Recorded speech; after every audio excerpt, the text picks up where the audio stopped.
Bonjour Eric Falk. Bonjour. Vous êtes président de Bearing Point France et vous êtes administrateur de Consulting France. On va évoquer ensemble l'impact des business models sur la valorisation des entreprises. Alors d'abord, est-ce que vous pouvez nous expliciter cet impact et surtout nous éclairer sur son importance ? Bien sûr, on a conduit pour ça une étude entre les États-Unis et l'Europe auprès de 3500 entreprises cotées entre 2010 et 2016. Qu'est-ce que montre cette étude? C'est que, bien entendu, les business models ont un impact sur la croissance et donc sur la valorisation, en gros de 1 à 10. De 1 à 10. Et ce qui est intéressant, on va y revenir, c'est que les modèles gagnants sont des modèles hybrides qui mélangent ces business models. Alors, ça n'a pas toujours été le cas dans la pensée managériale. Si vous vous souvenez, dans les années 80, on avait des diversifications d'activités. Et puis c'est passé de mode, on est revenu à des modèles où on se concentrait sur ce qu'on savait vraiment faire. Et aujourd'hui, on revient vers une nouvelle forme de diversification de business model. J'en reviens à l'hybridation. Qu'est-ce qu'on cherche à hybrider exactement? Quels sont les business models classiques que les entreprises vont chercher à mixer? Alors on a 4 business models dominants. Le premier, ce sont les créateurs d'actifs, les bâtisseurs d'actifs pour être exact, qui représentent à peu près les 2/3 de l'ensemble. Donc ce sont des entreprises qui développent des produits physiques et qui les commercialisent. La deuxième catégorie, ce sont les créateurs de technologies, donc des entreprises souvent dans le monde du software, avec l'investissement sur la première unité. Là, ça représente à peu près 11% du total. On a ensuite les entreprises de services, à peu près 20% du total, donc qui sont plutôt tournées autour des ressources humaines. Comme Bearing Point, par exemple. Par exemple.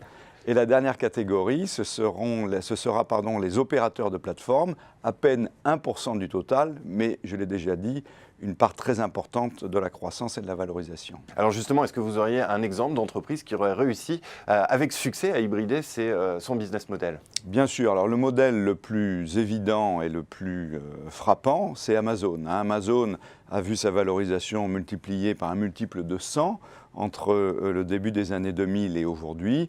Entre-temps, elle est passée d'un bâtisseur d'actifs en vendant et en distribuant des produits à une entreprise de technologie en devenant le leader mondial du cloud et enfin en devenant une marketplace en accueillant d'autres distributeurs sous son ombrelle. En faisant ça, elle a diversifié son business model, accéléré sa croissance et multiplié sa valorisation de manière exponentielle. Mais on a aussi des exemples plus près de chez nous, avec par exemple Accor, si vous suivez l'actualité, qui a annoncé qu'il allait complètement sortir du côté bâtisseur d'actifs, qui était 100% de leur activité il y a maintenant 2-3 ans, pour devenir une entreprise de services à 70%, se développer vers la vente de logiciels, par exemple de réservation, pour d'autres hôtels que le groupe Accor, et enfin de devenir une plateforme eux-mêmes de réservation pour leurs clients. Et ce qu'il y a de commun à Amazon, ce qu'il y a de commun à Accor, c'est que ces entreprises font ça avec une volonté économique, mais aussi pour amener une expérience client supérieure, si je reprends mon exemple d'Accor, pour permettre à un client entreprise d'aller avec sa famille le week-end dans, par exemple, un appartement à Rome ou à Londres. Un exemple effectivement parlant. Merci beaucoup Eric Falk de cet éclairage sur cet impact de l'hybridation des business models sur la valorisation des entreprises. Merci d'être venu. Merci.